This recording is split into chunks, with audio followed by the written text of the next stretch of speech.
a jolt and then you'll die.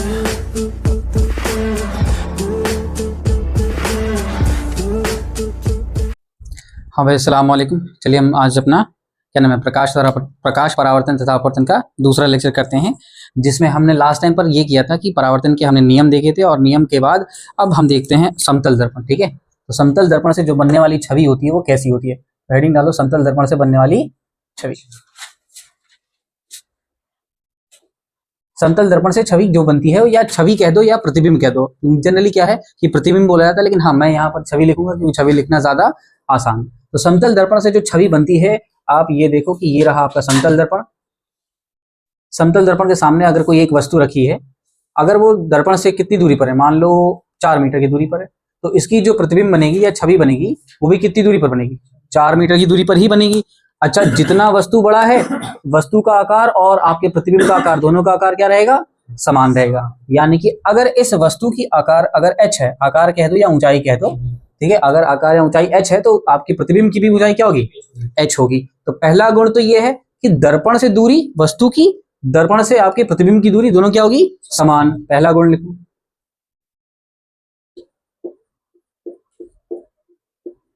दर्पण से वस्तु की दूरी और बराबर होगी किसके, दर्पण से प्रतिबिंब की दूरी, दर्पण से प्रतिबिंब या छवि की दूरी। ओके, ये हो गई पहली, ये पहला गुण हो गया। दूसरा ये है कि वस्तु का आकार या वस्तु की ऊंचाई बराबर होगी किसके, प्रतिबिंब की ऊंचाई के। तो लिख लो वो भी, दूसरा है वस्तु की ऊंचाई बराबर है किसके, आपके प्रतिबिंब या छवि की ऊंचाई के।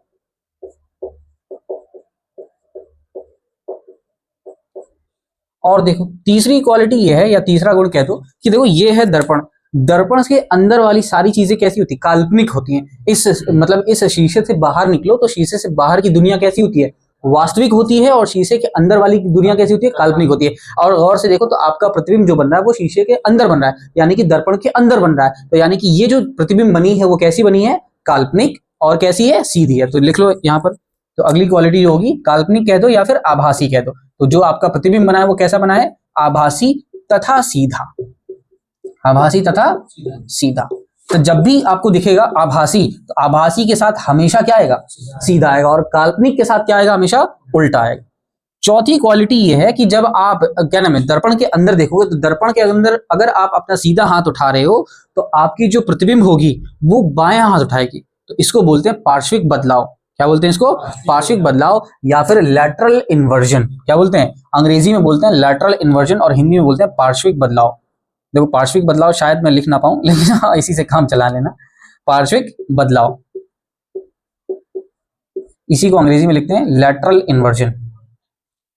ठीक है, अगर ये भी समझ में ना आए कि लैटरल इन्वर्जन या पार्श्विक बदलाव क्या है, तो आप सीधी बात लिख सकते हैं बहुत सरल लफ्जों में, वो क्या है, दाएं का बायां होना और बाएं का दायां होना। ये भी चाहो तो लिख लो, चाहो तो व्हाट्सएप लैंग्वेज में अपने हिसाब से क्या लिख लो, दाएं का बायां, बाएं का दायां,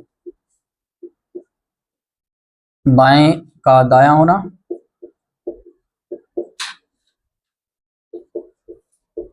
और दाएं का बायां।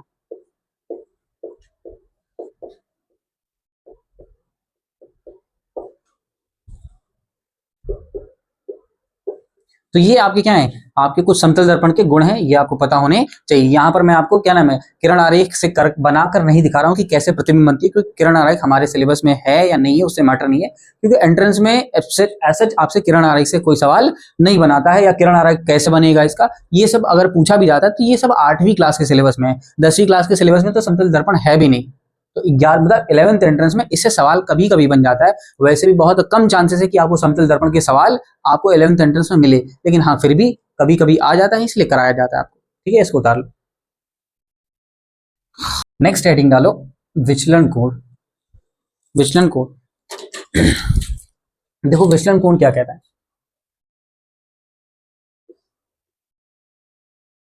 विचलन कोण अंग्रेजी में बोलते हैं इसको एंगल ऑफ डेविएशन।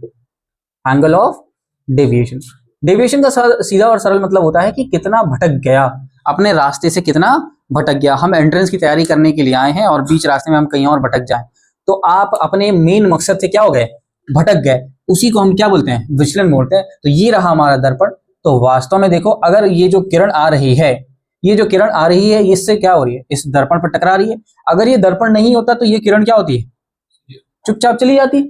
लेकिन ये दर्पण होने की वजह से ये कैसे पास ऑन हो रही है, ये आपके ऐसे चली आ रही है। यानी कैसे चली आ रही है कि आपके क्या नाम है, ये आपका आपतित किरण आया, ये अभिलंब बनाकर जितने कोण पर आया उतने ही कोण पर क्या हो जा रही है, चली जा रही है, यानी कि परावर्तित हो जा रही है।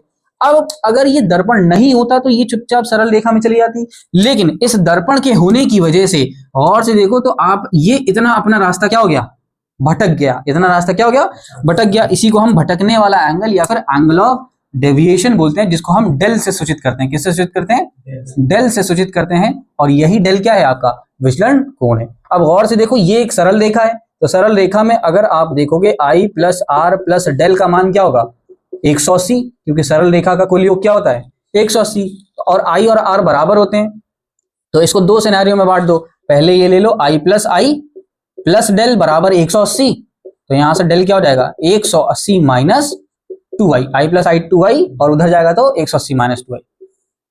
और यही जब r लोगे तो ये क्या हो जाएगा, r प्लस डेल बराबर क्या हो जाएगा, 180। तो यहां से डेल का मान क्या हो जाएगा, 180 माइनस 2r।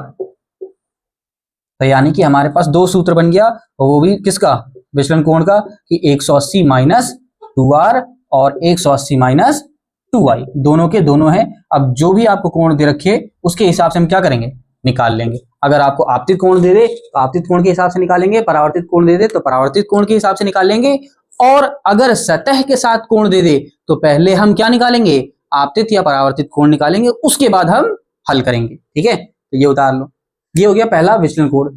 ये तो हो गया एक दर्पण से, सिंपल सा है। अगला है विचलन कोण जब दो दर्पण हो, विचलन कोण या कुल विचलन कोण दो दर्पण के साथ।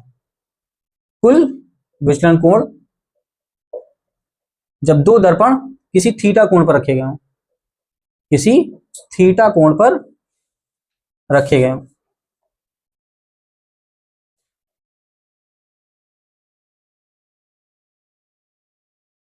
आप ये समझो कि लेट से मान लो कि ये दो दर्पण हैं, ये किसी थीटा कोण पर ऐसे रखे हैं। ठीक है, अब इसमें जो आपका ये किरण आ रहा है, ये रहा आपतित किरण। ठीक, ये आपतित किरण कैसे जाएगा, पहले तो ऐसे जाएगा अपना, कि जैसे आया वो वैसे ही क्या हो गया, चला गया। फिर यहां से आप एक क्या ना बनाओ, अभिलंब बनाओ। अभिलंब बनाओगे तो ये फिर किरण कैसी चली आएगी, ऐसे। तो अब गौर से देखो, यहां पर जो परावर्तन हुआ है वो दो बार हुआ है, तो दो बार विचलन हुआ होगा। तो दो बार विचलन कैसे हुआ होगा, कि ये जो शुरुआत में जो आपतित किरण आ रही थी, अगर ये दर्पण ना होता तो ये ऐसे चली जाती, लेकिन ऐसे नहीं जा पा रही है, तो कितना भटक गई, ये रहा हिस्सा, तो इसको हमने बोला डेल 1। फिर ये आपतित किरण ऐसे आई, अब ये दर्पण ना होता तो ये कैसी आती, चुपचाप ऐसी सीधी चली जाती, लेकिन इस दर्पण होने की वजह से ये फिर अपना रास्ता भटक गई, तो इसको हमने बोला डेल 2। अरे भटकी कि नहीं भटकी, तो यह एक मर्तबा यहां भटकी और एक मर्तबा यहां भटकी। तो अब कुल विचलन कोण निकालना है, तो कुल विचलन कोण क्या आएगा, डेल 1 प्लस डेल 2। तो कुल विचलन कोण कितना आएगा, डेल 1 प्लस डेल 2। यही होगा आपका डेल नेट या डेल कुल कह दो। अब डेल 1 कितना होगा, आप गौर से देखो, डेल 1 जो होगा 180 माइनस, इसको हमने बोला I1, मान लो क्या बोल दिया, तो ये भी I1, अरे बोलो ये I1 तो ये भी I1, तो इसको बोला 180 माइनस I1। अच्छा ये I1 है, ये आपका अभिलंब है, तो ये वाला कोण कितना हुआ, ये वाला कोण कितना हो गया, ये अगर I1 है, ये अगर पूरा अभिलंब है, तो ये कितना बचा, ये वाला हिस्सा बचा 90 माइनस I1। अरे बोलो, अच्छा ये I1 है, इसको तो ये मान लो I2, ये वाला हिस्सा क्या मान लो, तो ये पूरा अभिलंब, तो ये वाला हिस्सा इतना कितना बच गया, 90 माइनस I2। अरे बचा कि नहीं बचा, तो और से देखो, ये क्या आपका त्रिभुज, और त्रिभुज के तीनों कोण क्या होते हैं 180। यानी कि अगर आप देखो 90 minus I1 plus 90 minus I2 plus theta बराबर किसके होगा, 180 के। 90 90 180, माइनस साइन कॉमन आ गया, तो ये क्या बचा, I1 प्लस I2 बराबर क्या हो गया, एक हमसे चीज छूट गई, वो क्या है थीटा, तो ये ला थीटा। कोई तकलीफ, 180 ने 180 को, ये माइनस में इधर आएगा तो प्लस हो जाएगा, तो थीटा बराबर क्या हो जाएगा, I1 प्लस I2। ये थीटा आ गया। अब गौर से देखो, ये आपने डेल 1 निकाला 180 माइनस I1, ऐसे ही आप डेल टू निकालोगे, डेल टू क्या आ जाएगा 180 माइनस I2 हो जाएगा। दोनों को जोड़ दो, दोनों का योग करोगे तो क्या मिलेगा del one plus del two बराबर क्या रहेगा 360 minus sign common I1 plus I2, और I1 प्लस I2 की जगह हम क्या भटक सकते हैं थीटा। तो यहां से डेल नेट की क्या वैल्यू आ गई 360 माइनस 2 थीटा। तो ये हमारा एक नया सूत्र बन गया कि जब दो दर्पण किसी थीटा कोण पर रखे जाएं तो उसमें से कुल विचलन कोण कितना आएगा 360 माइनस 2 थीटा, और जो थीटा है वो दो दर्पण के बीच का कोण है, दो दर्पण के बीच का कोण है। अगर आपको ये किरण आरेख समझ नहीं आ रहा होगा तो आप इसको याद भी ना रखें, आपको केवल ये सूत्र याद रखना है, क्योंकि इससे हमें कोई वास्ता नहीं है। हमें केवल किससे, इससे आपसे डायरेक्टली पूछेगा तो कुल विचलन कोण ही पूछेगा। इसमें आप सूत्र में क्या है वैल्यू पट को आंसर निकाल, ठीक है, उतार लो। चलिए गलती से क्या हो गया, हमारी वीडियो पॉज हो गई थी कि जब देखो जब दो दर्पण समांतर पर रखे जाते हो तो उसमें आपकी जो क्या बनती है, जो प्रतिबिंब बनती है वो अनंत बनती है। अगला है हमारे पास जब दो दर्पण किसी थीटा कोण पर रखे जाते हैं तो उसका एक सूत्र होता है और वो होता है n बराबर 360 बाई थीटा, n बराबर 360 बाई थीटा। तो इसमें आप देख सकते हो कि n क्या है, n है आपकी छवियों की संख्या, n है आपका छवियों की संख्या या फिर प्रतिबिंब की संख्या है, और जो दो आपका क्या है थीटा जो है वो दो दर्पण के बीच का कोण है। अब ये मान लो आपका n सॉल्व करने पर हो गया कि मान लो आ गया विषम संख्या आ गया या फिर सम संख्या आ गया। मान लो जैसे थीटा जो है 90 है तो 90 पर हल करोगे तो 360 बटे 90 आ जाएगा 4, तो 4 है आपका सम संख्या, सम बोले तो इवन। अब जब आ जाए सम संख्या, क्या आ जाए, जब आ जाए सम संख्या, क्या n अगर आ गया सम संख्या, तो जब n अगर सम संख्या आएगा तो इस केस में आपका जो प्रतिबिंब की संख्या होगी, जो कुल प्रतिबिंब बनेगा वो बनेगा n-1। क्या बनेगा n-1 हमारा आंसर होगा। अच्छा, ये जो एक प्रतिबिंब कम बन रहा है वो क्यों बन रहा है, तो एक प्रतिबिंब कम इस वजह से बनता है क्योंकि जो 4 होता है, जो 4 मतलब बेसिकली इसमें जो बनती वास्तव में 4 ही है, पर तीसरी और चौथी क्या हो जाती है एक के ऊपर एक हो जाती है। इसी वजह से अंग्रेजी में बोलते हैं उसको ओवरलैप कर जाती हैं। तो इसी वजह से क्या होता है आपको केवल 3 ही दिखाई देगी, बनती 4 है लेकिन तीसरी और चौथी क्या हो जाती है ओवरलैप कर जाती है। इसी वजह से इसमें क्या हो जाएगा n-1। जब आपका n क्या आ जाए हल करने पर आ जाए विषम संख्या आ जाए, जब n के हल करने पर क्या आ जाए विषम संख्या आ जाए, जब विषम संख्या आ जाएगा तो इस केस में आपको देखना है, इस केस में आपको देखना है कि वस्तु आपकी किस पर रखी है, सममिति पर रखी है या फिर असमिति पर रखी है। समिति या असमिति बोलते हैं सिमेट्रिकल और एसिमेट्रिकल पोजीशन को, सिमेट्रिकल और एसिमेट्रिकल। तो सममिति है, सम्मित भी बोल सकते हो आप, सम्मित बोल दो या फिर असमित। सम्मित बोले तो सिमेट्रिकल।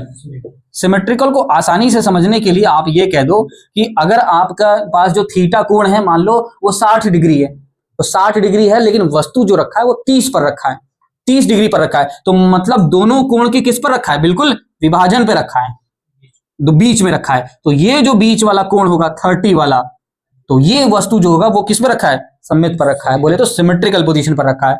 और असमित में क्या है कि है तो वो 60 ही लेकिन जो वस्तु रखा है वो ऐसे ऊपर से इस वाले दर्पण से 10 डिग्री पर और इस वाले दर्पण से 50 डिग्री पर रखा है। तो इस केस में हम बोलते हैं असमित। क्या बोलते हैं असमित। और जब सममित होगा तो उसके अंदर जो प्रतिबिंब की संख्या होगी, इसके अंदर जो प्रतिबिंब की संख्या होगी अगेन n-1 होगी, और असमित होगा तो इसमें जो प्रतिबिंब की संख्या होगी वो n होगी। ठीक है, ये आपकी क्या होगी एक से अधिक प्रतिबिंब निर्माण हो गया। इसको उतार लो। नेक्स्ट है हमारे पास कुछ इंपॉर्टेंट, हम समतल दर्पण के क्या है केसेस देख रहे हैं, जो अच्छे सवालात हैं उसको हम देखते हैं और फिर हम बढ़ते हैं अपने गोलीय दर्पण पर।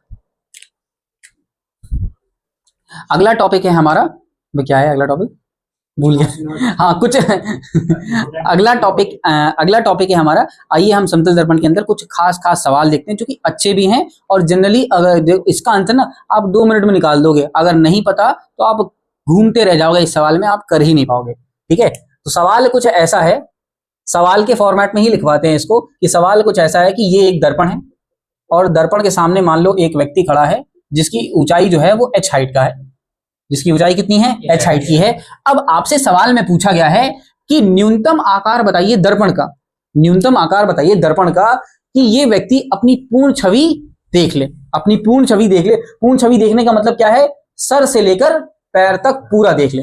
हम इसको किरण आरेख से बहुत आसानी से इसको बता सकते हैं, लेकिन हम उसमें नहीं जा रहे हैं अभी, हम डायरेक्टली इसका आंसर बता रहे हैं। क्या है कि हमें अगर पूर्ण छवि देखनी है तो इसकी पूर्ण छवि दिखेगी कब, जब वस्तु की आकार का क्या हो जाएगा, आधा, तो हमें दर्पण कितना लेना होगा, जो दर्पण की आकार होगी वो h/2 होगी, वो क्या होगी h/2। बाकी आप किरण आरेख बनाकर आसानी से देख सकते हैं। आप इसको क्या है, जब आपने ट्रायंगल चैप्टर पढ़ा होगा, ट्रायंगल बोले तो त्रिभुज वाला, क्लास 9th का, जो कि ये वाला, जिसमें ये वाला साइन बनता है, इसको क्या बोलते हैं, इसको अंग्रेजी में तो बोलते हैं कॉन्ग्रुएंट ट्रायंगल, अंग्रेजी में बोलते हैं कॉन्ग्रुएंट ट्रायंगल।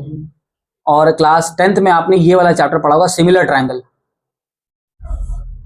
पढ़ा है। हाँ, तो इसको अंग्रेजी में क्या, हिंदी में क्या बोलते हैं,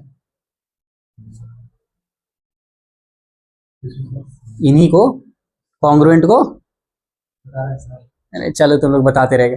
तो बेसिकली क्या है, आप इसमें देख सकते हैं इन चीजों का इस्तेमाल करके, कॉन्ग्रुएंट और सिमिलर ट्रायंगल का, एग्जैक्टली मुझे नाम हिंदी में इसका पता नहीं है, लेकिन हाँ आप इनका इस्तेमाल करके बनाएंगे तो आपको h/2 मिल जाएगा। कोई बहुत ज्यादा इसमें 30, मतलब कोई बहुत ज्यादा इसमें वो नहीं है। मान लो ये है आपका सर, ये है आपकी आंखें और ये है आपका पैर, तो इसको क्या मान लो, इसको समान त्रिभुज बोलते हैं, और इसको ये आपकी समान त्रिभुज बोलते हैं, सिमिलर ट्रायंगल को। ओके, ये आपकी आंख हो गई और ये आपका पैर हो गया, ठीक है। ऐसी मान लो ये दर्पण है। अब मुझे दर्पण की आकार देखनी है, तो भैया क्या होगा कि इसके सर से एक किरण आएगी, सर से एक किरण आएगी जो कि दर्पण के कहां टकराएगी, दर्पण के ऊंचले हिस्से पर टकराएगी, और टकराने के बाद कहां जाएगी, आंखें पर जाएगी ना, तो आंख पर जाएगी तभी तो उसका सर दिखाई देगा, तो यानी कि ये रहा वो। फिर ऐसे ही क्या होगा, पैर से किरण जाएगी और समतल दर्पण के निचले वाले हिस्से पर टकराएगी और कहां जाएगी, आंख पर जाएगी, तभी आपको दर्पण दिखाई देगा। तो ये रहा इसमें अभिलंब, ये अभिलंब ड्रॉ कर दो। अभिलंब बनाने के बाद कुछ नहीं करना, फिर इसमें केवल क्या लगानी है, ज्योमेट्री लगानी है। और ज्योमेट्री क्या है, ये आपका 90 डिग्री, ये साइड क्या हो गया कॉमन, ये साइड क्या हो गया कॉमन, और ये कोण क्या हो गया बराबर। तो आपका कौन साइड, एंगल साइड एंगल, तो कोण एंगल साइड एंगल से ये दोनों ट्रायंगल क्या हो गए, कॉन्ग्रुएंट हो गए, समरूप हो गए, क्या हो गए, समरूप हो गए। तो समरूप हो जाएगा तो ये वाला साइड और ये वाला साइड क्या हो जाएगा, बराबर। ऐसे ही जब ये भी देखोगे तो ये भी 90, ये भी 90, ये साइड कॉमन और ये एंगल बराबर, तो ये साइड और ये साइड भी क्या हो जाएंगे, बराबर हो जाएंगे। तो ये दोनों मतलब ये ट्रायंगल और ये त्रिभुज और ये त्रिभुज भी क्या हो गए, समरूप हो गए। तो समरूप होने की वजह से ये साइड और ये साइड भी क्या हो गई, बराबर। हो गई कि नहीं हो गई। तो अगर आप देखो तो इसमें जो दर्पण का आकार है वो क्या है, यही है। तो दर्पण का आकार क्या है, ये x+y। तो दर्पण का आकार कितना है, x+y, और जो ये व्यक्ति की ऊंचाई है वो कितनी है, 2x+2y। तो 2 कॉमन निकाल दो, x+y। तो आपको दिख रहा है कि ये इसका क्या है, जस्ट आधा है। तो दर्पण आपको कितना लेना पड़ेगा, h/2, यानी कि व्यक्ति की ऊंचाई का आधा आपको हाइट का दर्पण लेना पड़ेगा। इसी पर बहुत सरल सवाल बनता है, वो ये है कि अगर एक आदमी की ऊंचाई जो है वो 6 मीटर की है, तो बताइए न्यूनतम दर्पण कितना होना चाहिए, उसका आधा। तो दर्पण कितना हो जाएगा, 3 मीटर। अगर व्यक्ति की ऊंचाई जो है वो 6 मीटर है, लेकिन उसकी आंखें जो है वो 5 मीटर 75 सेंटीमीटर पर है, तब बताइए कितना होगा। ये ऊंचाई है और ये उसकी आंखें हैं, यहां पर उसकी आंखें हैं। तो अब बताओ क्या आएगा आंसर में, आंसर में कुछ अंतर आएगा, आंसर में उसका अंतर नहीं आएगा। अभी भी क्या होगा, दोनों केस में आपका क्या रहेगा, 3 मीटर ही रहेगा, क्योंकि सवाल में कभी ये नहीं बोला है कि भैया उसकी आंखों से लेना है, उसके सर से पैर तक लेना है। भले उसका सर जो है, सर और पैर के बीच की दूरी अगर 10 मीटर भी है और उसकी आंखें 5 मीटर पर भी है, तब भी कितना आएगा, 5 मीटर का ही प्रतिबिंब दर्पण लेना पड़ेगा। मतलब व्यक्ति की ऊंचाई का आपको आधा ही लेना पड़ेगा। एक और सवाल है हमारे पास, एक और इंपॉर्टेंट सवाल है, वो क्या है कि अब जो है ये अगेन हमारे पास क्या आ गया, एक दर्पण आ गया। अब दर्पण के वही सामने कौन है, एक व्यक्ति। अब उस व्यक्ति के पीछे एक दीवार है। अब ये व्यक्ति जो है वो खुद को नहीं देखना चाह रहा है, किसको देखना चाह रहा है, कंप्लीट दीवार को देखना चाह रहा है, मतलब पूर्ण दीवार की छवि को देखना चाह रहा है। तो अब न्यूनतम आकार बताइए दर्पण का कि ये पूर्ण छवि दीवार की देख सके, तो वो कितना है। तो इसका उत्तर आता है h/3, और ये तभी h/3 आएगा जब ये व्यक्ति दीवार से और दर्पण से दूरी क्या रहे, समान रहे। या फिर आप ये कह दो कि एक व्यक्ति है जो कि दीवार और दर्पण के मध्य में है, एक व्यक्ति है जो दीवार और दर्पण के मध्य में है। तो न्यूनतम आकार बताइए दर्पण का कि ये पूर्ण छवि दीवार की देख ले, तो इसका उत्तर आता है h/3। अब h क्या है, दर्पण की h क्या है, व्यक्ति की ऊंचाई या दीवार की ऊंचाई, तो दीवार की ऊंचाई है h। यहाँ क्या है, दीवार की ऊंचाई है h, और यहाँ h क्या था, व्यक्ति की ऊंचाई थी। तो इस केस में क्या आ जाएगा, h/3, और इस केस में क्या आ जाएगा, h/2। इसको उतार लो, ठीक है। अब हम बढ़ते हैं अपने गोलीय दर्पण पर।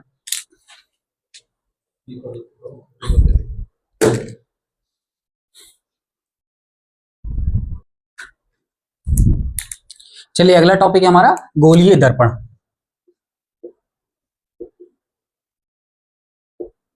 गोलीय दर्पण में आप देखोगे तो गोलीय दर्पण में आपको दो दर्पण मिलेगा। एक मिलेगा आपको समतल दर्पण, क्या नाम है, एक मिलेगा आपको उत्तल, और एक मिलेगा आपको अवतल दर्पण। उत्तल और अवतल दर्पण। तो अब इसकी परिभाषाओं पर नहीं जाते हैं, हम डायरेक्टली बात करते हैं कुछ चीजों की। वो क्या है, देखो जैसे आप अगर इसमें देखोगे तो जो ये आपका ये वाला हिस्सा क्या है, अवतल दर्पण है।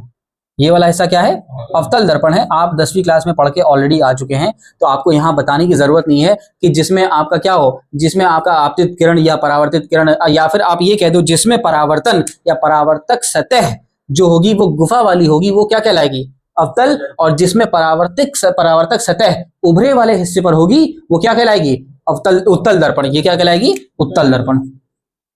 ये कहलाएगी उत्तल दर्पण। या फिर हम इसको एक और तरीके से परिभाषित कर सकते हैं कि जिसमें बाहरी सतह पर क्या हो, आपका ये क्या नाम है, मेरा क्या नाम है, इसको पॉलिशिंग की जाए, उसको हम क्या बोलते हैं, अवतल। और जिसमें भीतरी सतह पर क्या हो, पॉलिश की जाए, उसको हम क्या बोलते हैं, उत्तल दर्पण। खैर हम इसमें अभी नहीं पढ़ रहे हैं।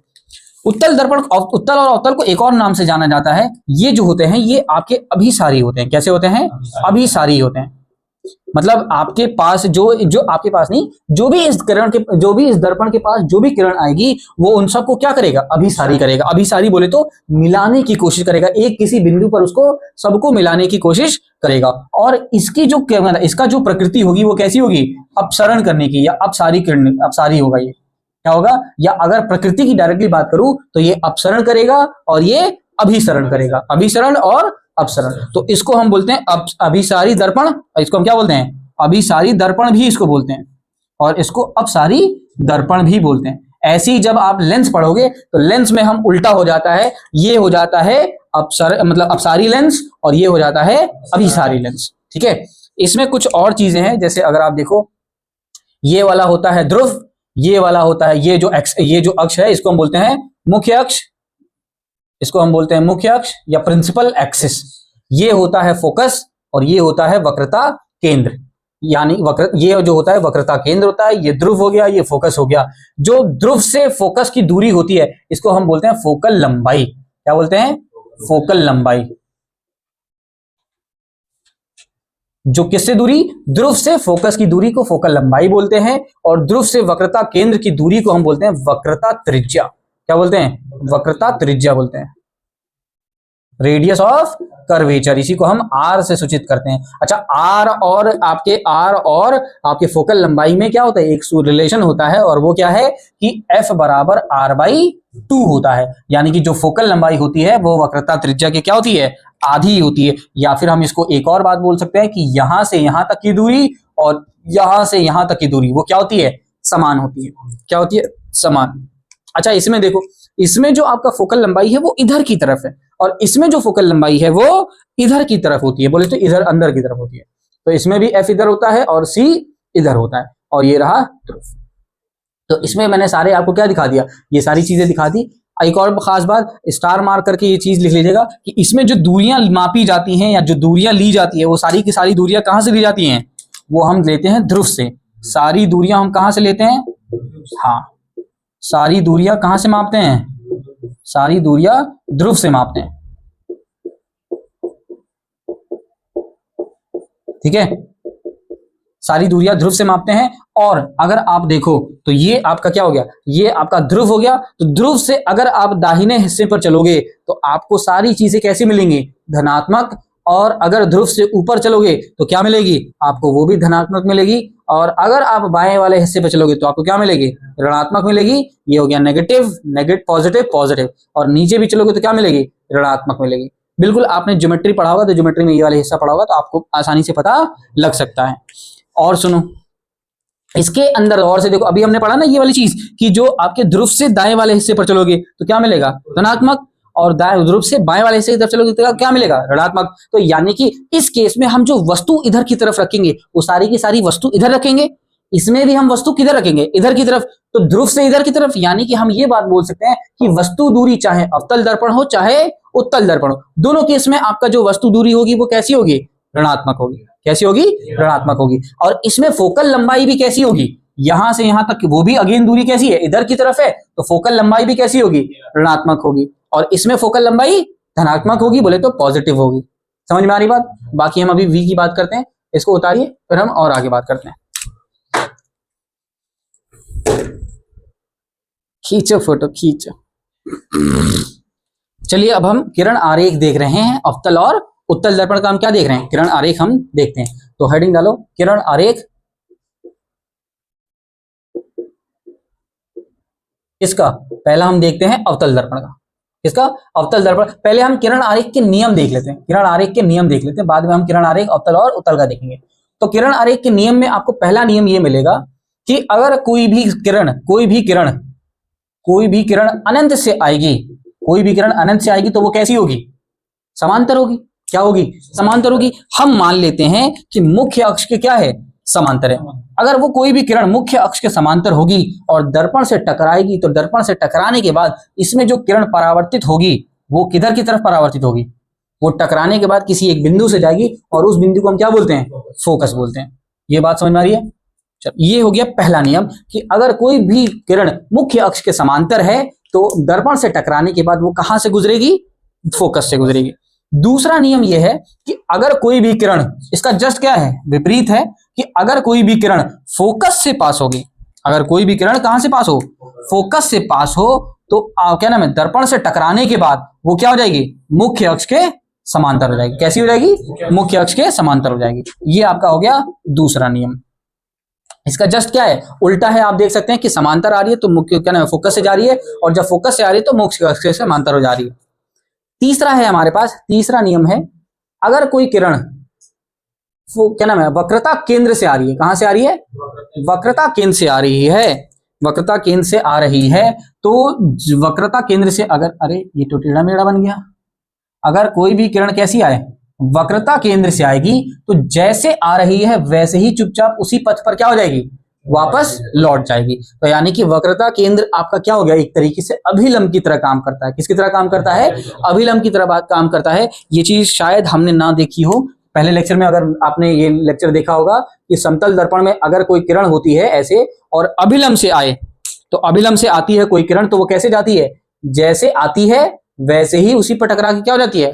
लौट जाती है। तो इसमें आपका जो क्या नाम है? आपतन कोण होता है वो भी कितना? शून्य। और परावर्तन कोण होता है वो भी कितना होता है? शून्य। और आपका जो क्या नाम है? विचलन कोण होता है वो कितना होता है? ये असली सवाल है। विचलन कोण कितना हो जाएगा इसमें?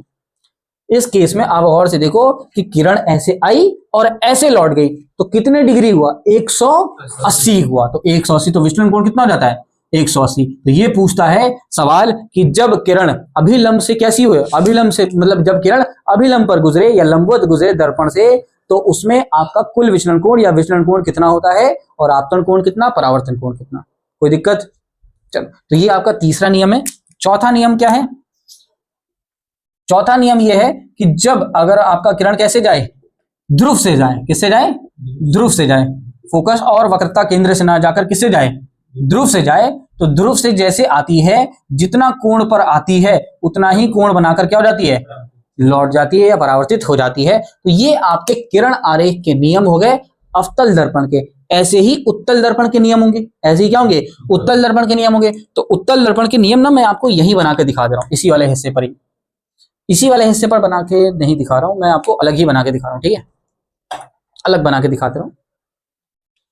इसको मिटाते हैं, अलग बना के दिखा। आप देखो अवतल का, नहीं उत्तल का देखो। आप उत्तल का देखोगे तो आपको वही पहला सेम मिलेगा, बिल्कुल उसकी तरह कि अगर किरण कैसी हो? समांतर हो मुख्य अक्ष के, तो ये कैसे जाएगी? ये जाएगी फोकस से। लेकिन ये तो बीच में दर्पण आ गया। बीच में क्या आ गया? दर्पण आ गया। तो ये इस तरीके से जाएगी, इस तरीके से जाएगी कि ऐसा लगेगा कि ये कहां से आ रही हो? फोकस से आ रही है। ऐसा क्या लगेगा? फोकस से आ रही हो। तो गौर से देखो, इस फोकस और इस फोकस में क्या अंतर है? इस फोकस में किरण वास्तव में टकरा रही है और इसमें इसमें क्या है, फोकस से मतलब गुजरती हुई प्रतीत हो रही है। तो अब ये फोकस जो होता है ये कहते हैं इसको वास्तविक फोकस, और इसको बोलते हैं आभासी फोकस। तो अब ये डायरेक्टली सवाल पूछ सकता है कि किस दर्पण का वास्तविक फोकस होता है, आई बस में, तो ये कहलाएगा आभासी फोकस। आभासी फोकस, और ये कहलाएगा वास्तविक फोकस। ये कहलाएगा आपका वास्तविक फोकस।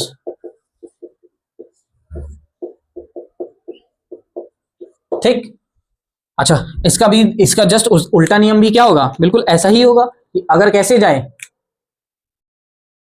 अगर कोई किरण ऐसा लग रहा होगा कि फोकस से आ रही है, अगर कोई किरण कैसा लग रहा होगा, फोकस से आ रही है, तो वो क्या हो जाएगी, मुख्य अक्ष के समांतर हो जाएगी। मुख्य अक्ष की क्या हो जाएगी, समांतर हो जाएगी। ये रहा आपका दूसरा नियम।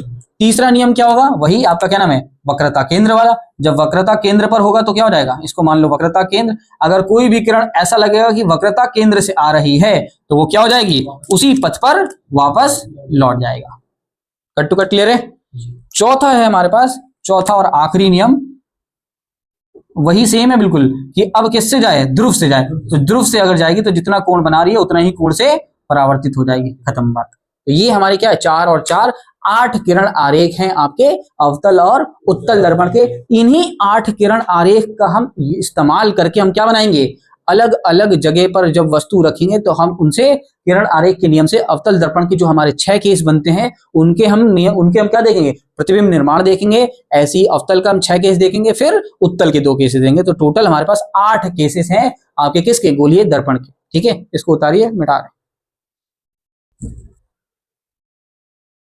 क्या हुआ, क्या बोल रहे हो, बताओ हमको भी।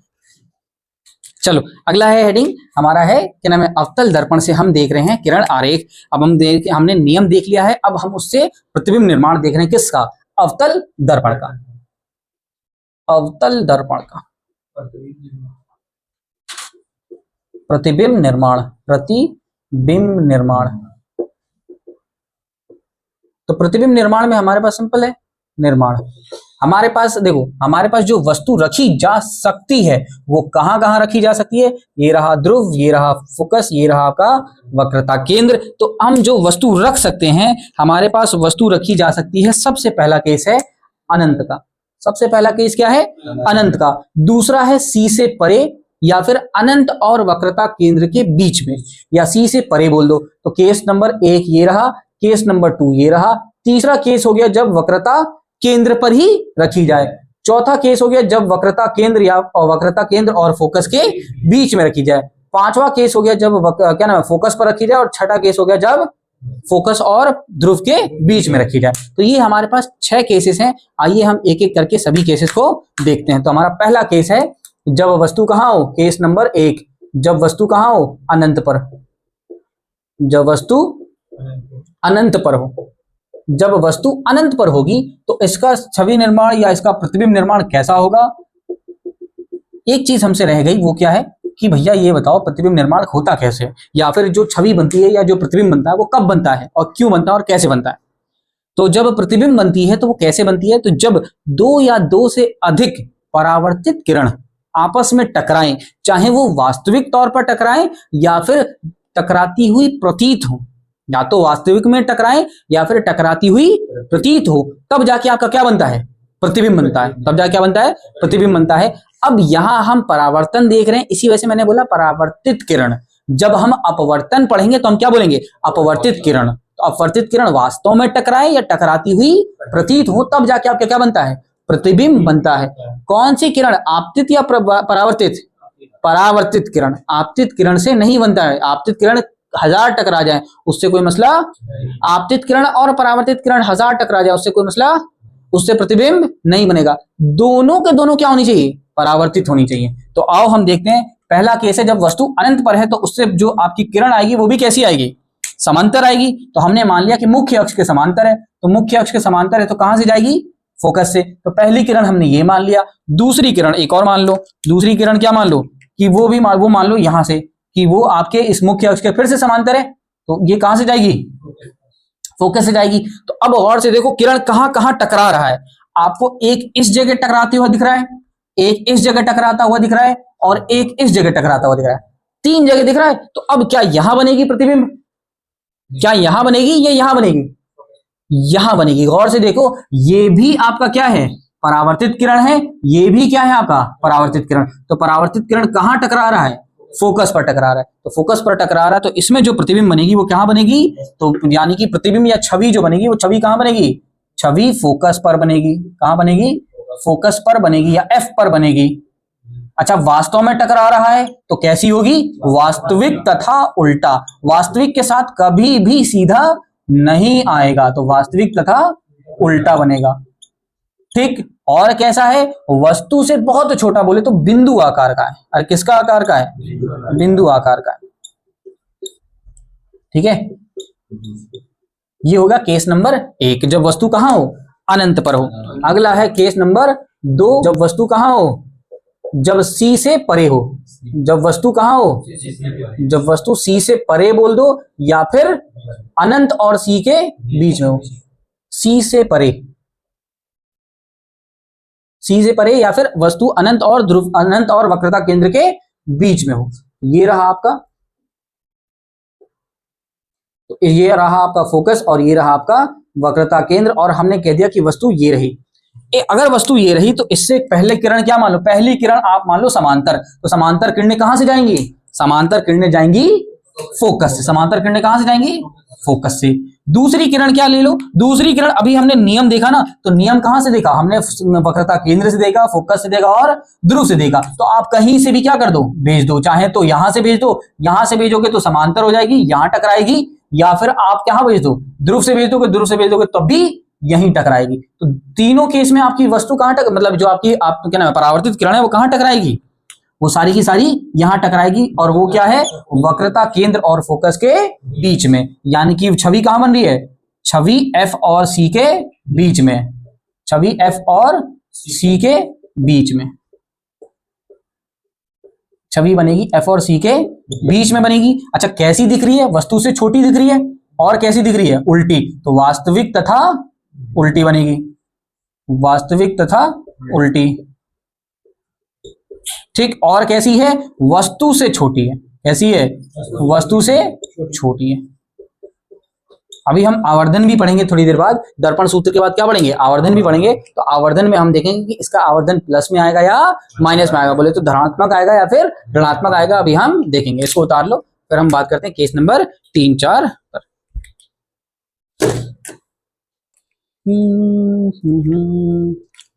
चलो, अगला है केस नंबर 3। केस नंबर 3 क्या है? जब वस्तु कहां हो? जब वस्तु सी पर हो। कहां पर हो? जब वस्तु सी पर हो। हाँ, जब वस्तु सी पर हो या वक्रता केंद्र पर हो। जब वस्तु सी पर होगी तो उसमें जो आपकी प्रतिबिंब बनेगी, आप देखो, देखते हैं। ये रहा आपका क्या? आपका एफ और ये रहा आपका सी। ठीक। तो इसमें आप वस्तु कहां ले लो? यहीं ले लो। तो पहली किरण कैसी हमेशा लो? पहली किरण समांतर। वो कहां से जाएगी? वो जाएगी आपके फोकस से। वो जाएगी आपके फोकस से। दूसरी किरण आप क्या ले लो? वक्रता, सॉरी, ध्रुव से ले लो। तो ध्रुव से ले लोगे तो कहां टकराती हुई दिखेगी? यहां पर टकराती हुई दिखेगी। आप देखो कि जब वस्तु सी पर है तो आपकी प्रतिबिंब भी कैसी बन रही है? सी पर ही बन रही है। तो इसमें क्या बनेगी? वस्तु का, सॉरी, छवि कहां बनेगी? तो इसमें जो छवि बनेगी, छवि सी पर ही बनेगी। सी पर ही बनेगी। और कैसी बन रही है? उल्टी। ये स्टार मार्क कर लो। सबसे ज्यादा जो पूछे जाने वाला सवाल है एक ये है, और केस नंबर 6 है। ये पूछा जाता है और 6 पूछा जाता है। कैसी है? वास्तविक तथा उल्टा। वास्तविक तथा उल्टा।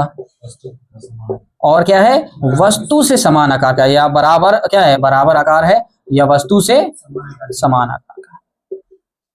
ठीक है, ये हो गया केस नंबर 3। अगला है केस नंबर 4। केस नंबर 4 क्या बोल रहा है? केस नंबर 4 क्या है? जब वस्तु कहां हो? हाँ, जब वस्तु कहां हो? जब वस्तु आपके एफ और सी के बीच में। सी के बीच में।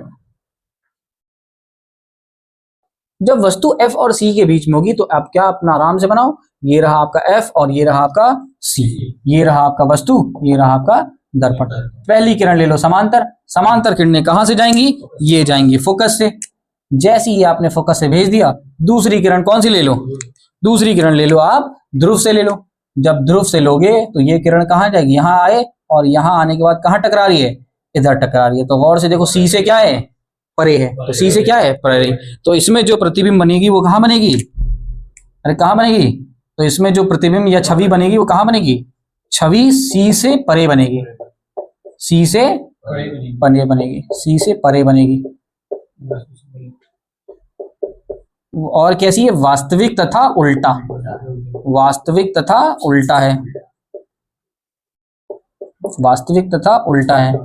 और कैसा है, और आपके वस्तु से बड़ा है, वस्तु से बड़ी, वस्तु से बड़ा कह दो या बड़ी कह दो, जो कहना है वो कह दो। ये है केस नंबर 4। अगला हेडिंग डालो केस नंबर 5, जब वस्तु कहां हो, F पर हो। उतार लो पहले इसको। चलो अगला है केस नंबर 5। केस नंबर 5 क्या बोलता है, जब वस्तु कहां हो, जब वस्तु हो F पर, जब वस्तु F पर हो, जब वस्तु F पर होगी तो इस केस में आप देखो ये रहा F और ये रहा C, तो ये रहा आपका क्या, ये आपकी दर्पण होगी। पहला किरण कैसा ले लो, समांतर, समांतर लोगे तो समांतर किरणें कहां से गुजरेंगी, ये जाएंगी फोकस से।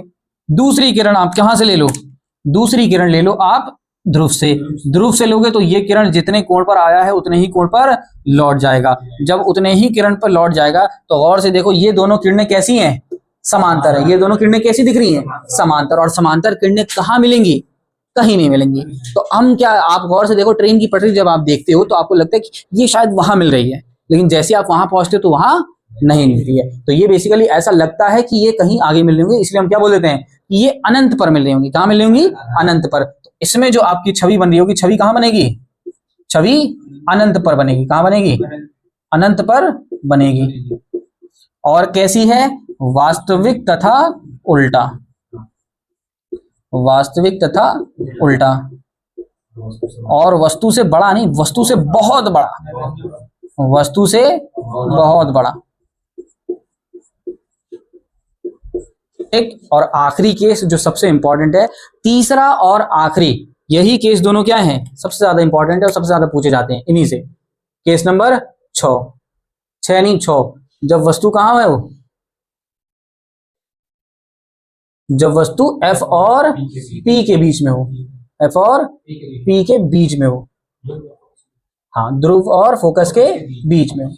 तो जब ध्रुव और फोकस के बीच में होगी तो ये रहा आपका क्या, दर्पण, ये रहा आपका F और ये रहा आपका C। तो ये आपने बना दिया वस्तु। तो वस्तु से पहली किरण समांतर ले लिया, तो समांतर किरणें कहां से जाएंगी, फोकस से, समांतर किरणें जाएंगी फोकस से। दूसरी किरण ले लिया आपने कौन सी, ध्रुव से ले लिया। जब आप ध्रुव से किरण लोगे तो ये रहा ध्रुव से, तो जितने एंगल पर आया उतने ही एंगल से क्या हो जाएगा, चला जाएगा। तो अब गौर से देखो ये दोनों किरणें कैसी हैं, अपसारी। अरे ये दोनों किरणें कैसी हैं, अपसारी। अपसारी किरणों को जैसे जैसे आप बढ़ाओगे तो इनकी बीच की दूरी बढ़ती जाएगी, तो ये आगे कहीं मिलने वाले। तो हम इनको क्या करते हैं, पीछे की तरफ खींचते हैं, और खींचने के बाद हमें लगता है कि भैया ये कहीं यहां मिल रही होंगी, ये कहीं यहां मिल रही होंगी। तो ये है आपका दर्पण के पीछे वाला हिस्सा। तो इस केस में जो आपकी छवि बनती है वो कहां बनती है, छवि दर्पण के पीछे बनती है, दर्पण के पीछे बनती है। अच्छा, दर्पण के पीछे बन रही है, मतलब वास्तविक तौर पर तो बन ही नहीं रही है, तो ये कैसी होगी, आभासी होगी तथा सीधा होगा, आभासी तथा सीधा, आभासी तथा सीधा होगा। और कैसा है, वस्तु से बड़ा है, कैसा है, वस्तु से बड़ा है। इसको उतार लो। अगला हम करते हैं उत्तल दर्पण। सही है। आओ अभी जो हमने 6 केस देखे ना, उसको हम आसानी से याद करने का हम एक तरीका देखते हैं। तरीका क्या है हमारे पास, कि ये बनाया अवतल दर्पण, ये क्या बनाया, अवतल दर्पण, ये रहा फोकस, ये रहा आपका वक्रता केंद्र और ये रहा आपका ध्रुव। और ध्रुव में मान लो हम ऊपर रख रहे हैं वस्तु, ऊपर क्या रख रहे हैं, वस्तु। तो पहला केस है हमारा अनंत, दूसरा केस है हमारा जब C से परे हो, तीसरा केस क्या है, जब C पर हो, चौथा केस क्या है, जब C और F के बीच में हो, पांचवा केस क्या है, जब एफ पर हो। छठा केस क्या है, जब एफ और ई के बीच में हो। अरे है कि नहीं। अब देखो इसके अंदर निर्माण कि जब अनंत पर होगा तो इसकी प्रतिबिंब जो बनेगी वो फोकस पर बनेगी। तो ये रहा पहले का पहला। जब दूसरा होगा सी से परे तो इसमें जो प्रतिबिंब बनेगी वो सी और एफ के बीच में बनेगी। तीसरा जब सी पर है तो इसमें प्रतिबिंब कहां बन रही है, सी पर ही बन रही है। चौथा जब वस्तु सी और एफ के बीच में है तो इसमें जो प्रतिबिंब चली जा रही है वो कहां चली जा रही है, सी से परे। और जब पांचवा एफ पर है तो वो कहां चली जा रही है, अनंत पर चली जा रही है। अरे कहां चली जा रही है, अनंत पर चली जा रही है।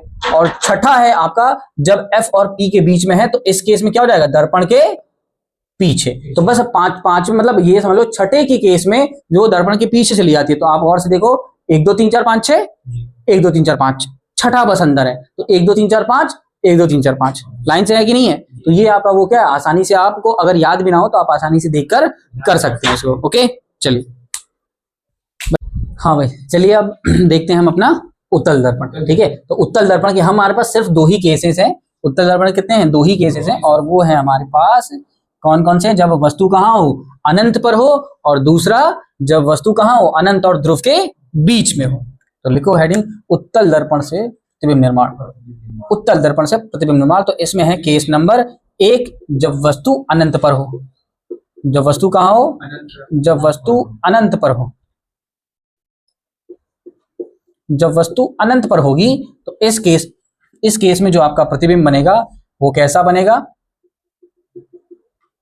इसमें केस में आपका जो प्रतिबिंब बनेगा वो कैसा, अनंत पर होगी तो पहली किरण कैसी ले लो, समांतर। तो समांतर किरणें कैसी जाएंगी, वो ऐसा लगेगा कि कहां से जाएगी, फोकस से, मतलब वो इस तरीके से जाएगा और ऐसा लगेगा कि वो फोकस से जा रही है। ऐसे ही दूसरा किरण आप क्या ले लो, वो भी समांतर ले लो मुख्य अक्ष के, तो ये ऐसे जाएगा कि ऐसा लगेगा कि ये, हाँ, तो ये दोनों किरणें कहाँ मिलेंगी, फोकस पर मिलेंगी। तो ये क्या वास्तव में मिल रही है या मिलती हुई प्रतीत हो रही है, तो मिलती हुई प्रतीत हो रही है। तो छवि कहाँ बनेगी, छवि बनेगी आपके एफ पर, छवि एफ पर बनेगी। और कैसी होगी, हाँ, आभासी तथा सीधा, या काल्पनिक कह दो, जो कहना वो कह दो, आभासी तथा सीधा। और कैसी होगी, बिंदु आकार की होगी। और कैसी होगी, बिंदु आकार की होगी।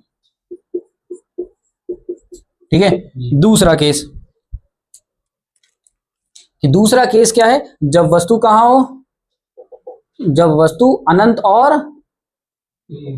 हाँ, जब वस्तु अनंत और ध्रुव के बीच में हो। वस्तु अनंत और ध्रुव के बीच में, जब वस्तु अनंत और ध्रुव के बीच में, ध्रुव के बीच में, जब वस्तु अनंत और ध्रुव के बीच में होगी तो इस केस में आप देखो, इस केस में ये रहा आपका ध्रुव और ये कहीं अनंत होगा। तो हम मान ले रहे हैं वस्तु कहाँ है, यहां पर है। ठीक है, ये रहा एफ और ये रहा आपका सी। तो पहली किरण कैसी ले लो, समांतर। तो समांतर किरणें कैसी जाएंगी, ऐसा लगेगा कि ये फोकस से जा रही है। कैसा लगेगा, फोकस से पास हो रही है।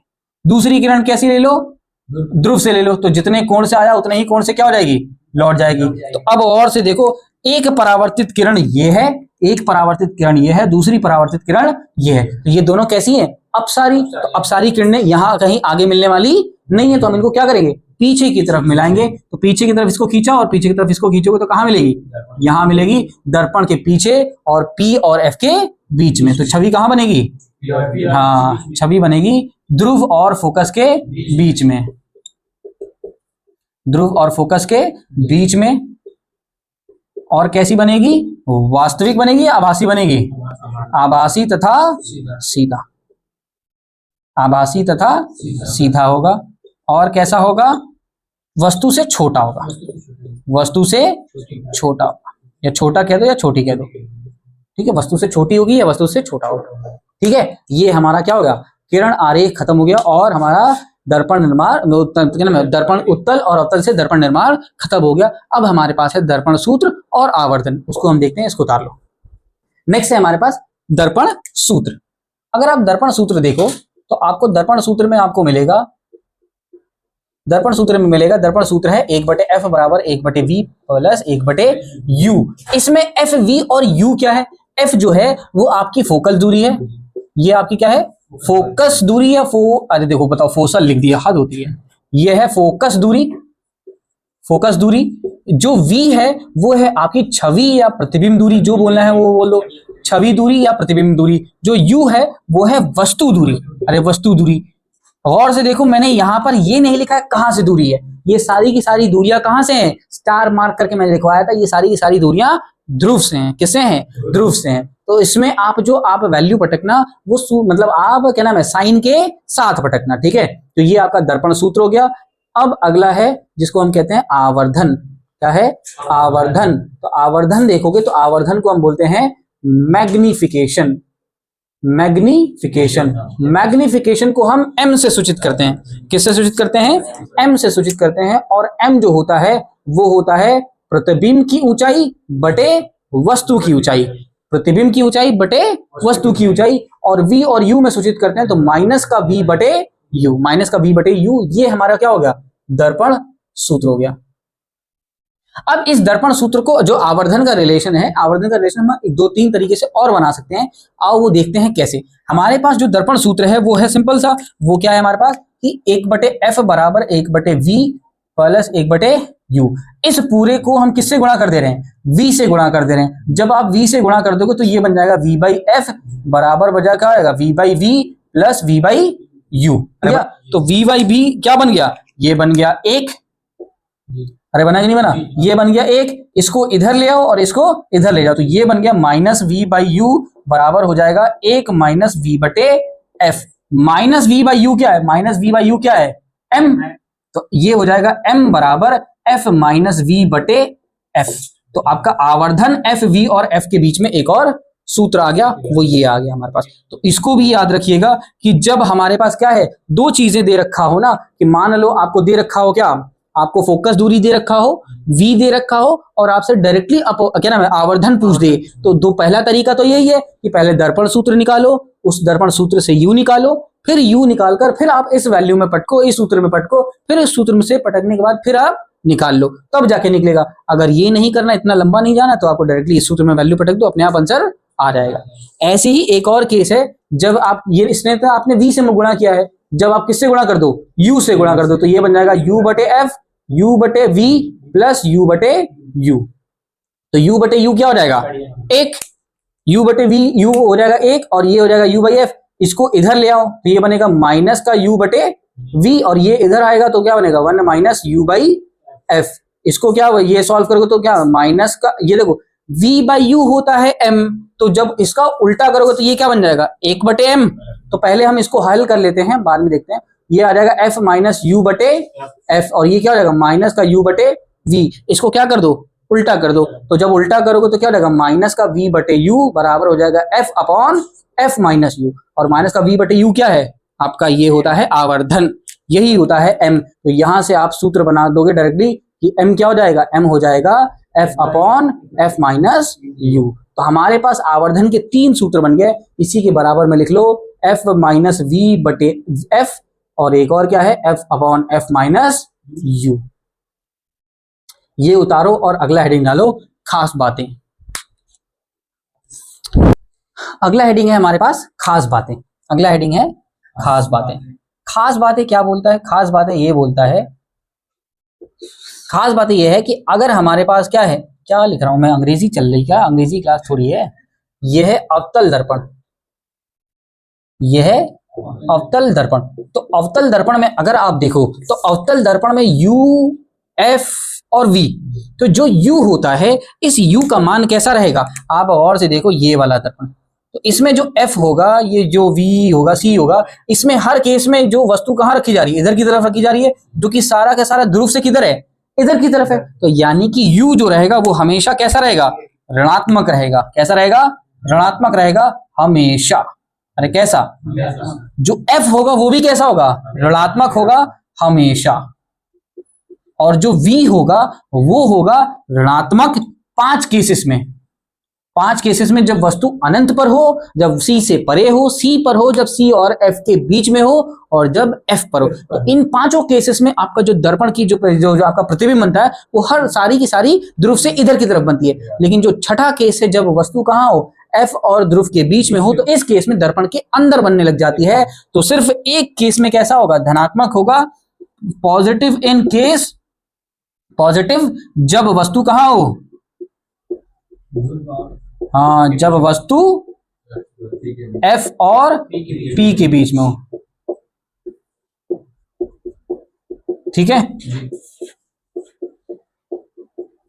ऐसी ही खास बात नंबर 2, और वो क्या है, अवतल दर्पण। तो अवतल दर्पण में देखो, अवतल दर्पण में देखो तो U, F और V,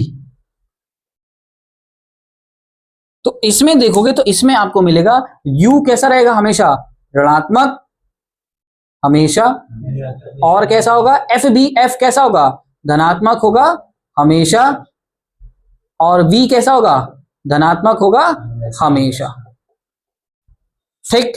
खास बात नंबर 3, और वो है आवर्धन से रिलेटेड, कि अगर आवर्धन प्लस है, अगर आवर्धन कैसा है, प्लस है बोले तो धनात्मक है, या फिर अगर आवर्धन ऋणात्मक है। अगर आवर्धन धनात्मक है इसका मतलब बहुत सरल है, और वो क्या है कि वस्तु आपकी कैसी है, वस्तु नहीं, प्रतिबिंब आपकी कैसी है, आभासी तथा काल्पनिक, आभासी तथा सीधा कह दो, या काल्पनिक तथा सीधा कह दो। अगर आपको डायरेक्टली बोले कि एक क्या है, आपको दर्पण ना दे, एक कह दे ये एक दर्पण है जिसका आवर्धन 3, मतलब जिसका आवर्धन +3 है, जिसका आवर्धन क्या है, +3 है। अब आपको इतना सोचना नहीं है, डायरेक्टली बोल देना है कि वो कौन सा दर्पण है। दोनों में अवतल दर्पण लिख दिया, हद होती है। इसमें क्या आएगा, उत्तल दर्पण आएगा, इसमें आएगा उत्तल दर्पण, ठीक है। अगर आपको बोल दिया कि आवर्धन क्या है, आवर्धन आपको प्लस दे दे, तो आवर्धन प्लस देने से आप बता सकते हैं कि कौन सा दर्पण है। तो दर्पण आपका कौन सा है, उत्तल है, और आपका कैसा रहेगा, आभासी तथा सीधा रहेगा। और इस केस में क्या हो जाएगा कि जब ऋणात्मक होगा तो इस केस में जो आपकी प्रतिबिंब होगी वो कैसी होगी, वास्तविक तथा उल्टा होगी, वास्तविक तथा उल्टा होगा, वास्तविक तथा उल्टा होगा। ये हमारा क्या होगा, गोलीय दर्पण समाप्त हो गया। अगला है हमारे पास अपवर्तन। अगला क्या है, अपवर्तन। हम इसका एक क्लास लेंगे अगली, जिसमें हम क्या करेंगे, इसके खूब सारे सवाल करेंगे। लेकिन हाँ, हम आज अपवर्तन कराते हैं, बाद में हम क्या करेंगे, अपवर्तन कराना है, आगे बढ़े, कब तक कराना है। चलिए हम अब अगली क्लास में कवर करेंगे, हम अपना सवाल करेंगे और फिर हम अपवर्तन कवर करेंगे इंशाल्लाह। मिलते हैं अगली क्लास में, तब तक अल्लाह हाफिज़, ध्यान रखिए और अच्छे से पढ़ाई करें।